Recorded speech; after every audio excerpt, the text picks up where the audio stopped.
Hey, Coach. How's it going? Hanging in. How you doing? Doing better than that. Curious, how certain were you that Mike Benson was going to be back this year? Yeah, I think sometimes veteran guys that got other things going on, need a little time to think about it. And I don't know that we got too deep into those conversations about whether he was coming back or not. It's just he signed, and there we go. Okay. Yeah.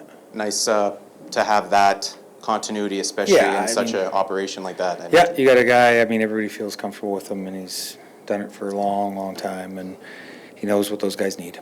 Yeah. I know that you were talked about Chris earlier in the week, and Wednesday. I was actually thinking because you had mentioned when I had asked Which Chris? Trevor, sorry. Okay, yeah. When I had asked about whether or not he'd be ready to go for in the event that he was called upon for the first start of the week, he said, "Of course." I was like, "Oh, okay." He certainly looks ready to go, doesn't he? Sure does. Was curious though, and I know that you're a fan of his, but the fact that he did suffer that major of an injury, No. and 8 months later, did anything even take you back? Yeah, he's got that Wolverine blood, whatever. He just seems to heal fast, and then I think more importantly, how hard he works at it, right? I think he follows the rehab to a T, and he works hard at it. He is fully engaged in every step of that process. And then obviously our medical staff is really good. So that all works in our players' favors, and Strevy just happens to be a guy that, I don't want to discredit and say he just heals fast. He works his ass off, and we've seen it other times too. You look at that Grey Cup run, it's pretty impressive. Thanks. Mike, can I ask a few guys I didn't see on the field today? Jay Kelly, Yep, correct. You didn't see him on the field. is he still nicked from last season? Yeah, he's still rehabbing right now. Trey Lang, Away for personal reasons. James Evans, Not here yet. is he? Yeah, He's signed. on his way. Okay, and then Devin Adams. Excused, should be here momentarily. Okay. What is Willie Jefferson to the Winnipeg Blue Bombers? Oh, let me pull out my thesaurus. I believe you could go back since we got Willie, probably mid-season or after training camp since we got Willie, and I love his leadership, his commitment to help his teammates. You see that freak athleticism, his ability to make timely, really difficult plays, and he makes them look easy, and he makes them over and over again. The stats show that. But for me, I like listening to him talk after practice. I like his leadership. I like the way he'll run the jugs machine for young guys. I like the way he'll jump in and help out on a special teams drill, even though he's not necessarily involved. He wants guys to get better, and he's committed to that. And then there's just so many other things on a personal level. He never complains. Doesn't really have bad days, right? So comes to work every day with that pretty damn good mindset. And then you throw in the way he played in the last game of the season, and he's always got the potential to tip the game in your favor, always. Stanley Bryant had a birthday on Wednesday. As he said, it's his 35th, and I'm not going to fact check him because he's Stanley Bryant. How is he still going? At an age where we're not used to seeing linemen still be going in pro football. Oh, I think linemen and kickers, you should be used to seeing them go that long. Maybe quarterbacks now too, but to me, offensive linemen and kickers have always outlasted the other positions, really. Stan he must have that wiring, in his brain that just allows him to keep going. I'm sure he's got a high pain threshold, and he's athletic enough that he probably, for a whole pile of years, he probably never put himself in a position to feel pain, right? He was always dishing it out. So he may actually be young body-wise. How did you assess his play last year? Yeah, I think early on we exited camp, not having had a great camp. And I think guys really improved as they went along. So as you know, the second half of our season was pretty damn good. And I would think that would be, if you look across the board at guys, you could say the same for a lot of people, that they're, you know, the last 2/3 of the second half was a great improvement over the first third for sure.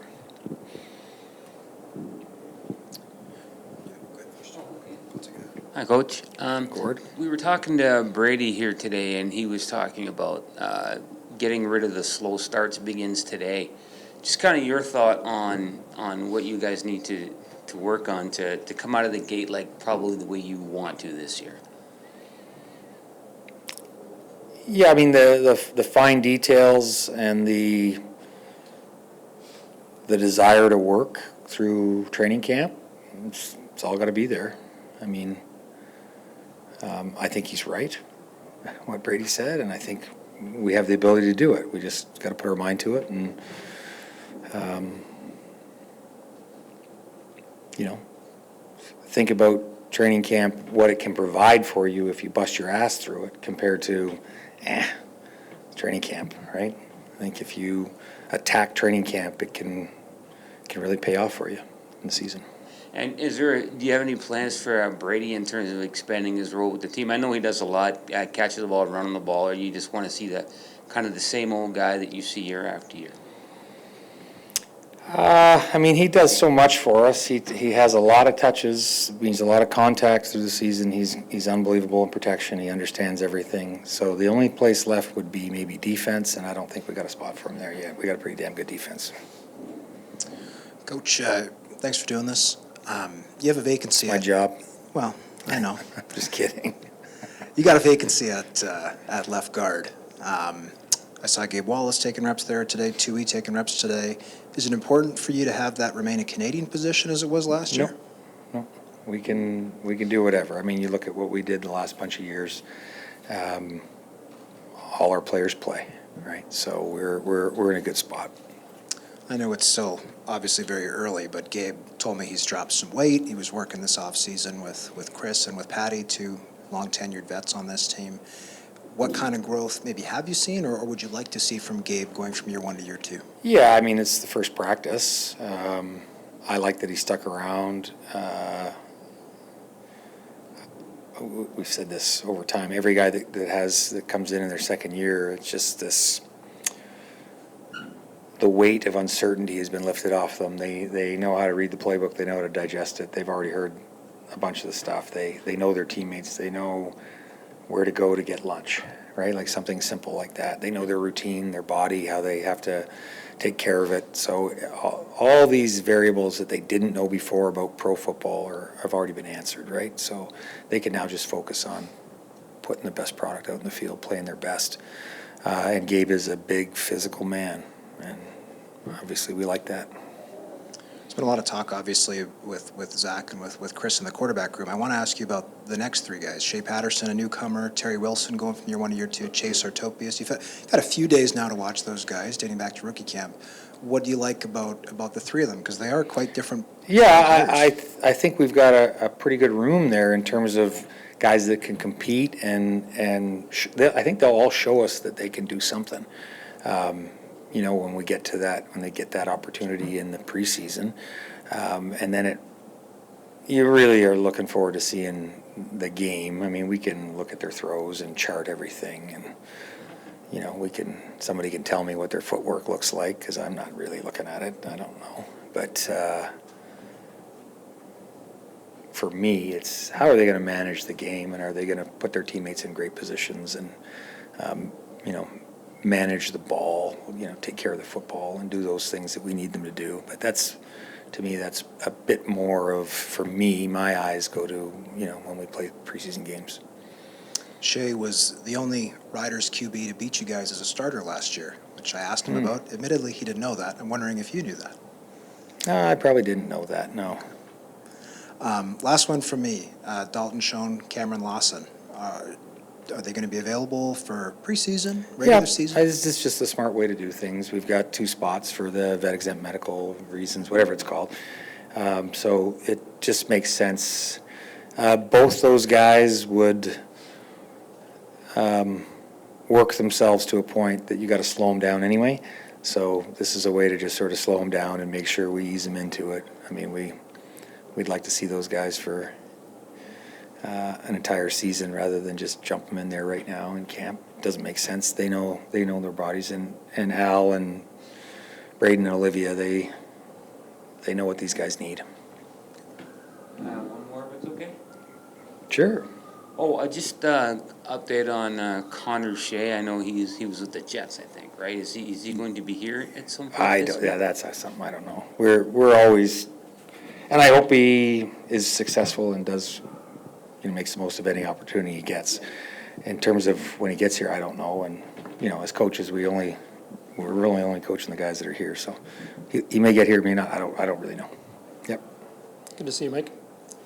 A month from today, you'll be holding walkthrough for your regular season opener. What goes into a training camp where you do have that week one bye? Are some things adjusted and changed? And you could walk us through some of those points. Yeah, I mean, that's always the plan, is that idea that we can, if we needed to, or if something happens, if we get a smoke day or if we get a day that we get sort of messed up, we can make it up. But because we're playing on a Thursday, it's not really you don't really get the full advantage of it. Okay. So I guess the answer to your question is we're not going to hold anything back in camp. We're going to run camp like we're playing in the regular week one slot, and then understand we got a couple days in there that we can catch up on some things if we have to. A lot of people talk about the big names that are no longer with the club. Is it fair to say, though, that the depth of your roster overall is greater? Has there been improvement in that? I haven't looked at it that way, but I don't think we're missing anything. I like the roster. The day one training camp, I like what we see out there. I think we got some new guys, too, that are coming in and shining, and I like the pieces we've added that have CFL experience. So, yeah, I've never really, though, tried to analyze that. Thank you. You mentioned the advantage of a week one bye. Do you see it as an overall advantage or an overall disadvantage, or maybe it's a combination of? It depends on the year. How so?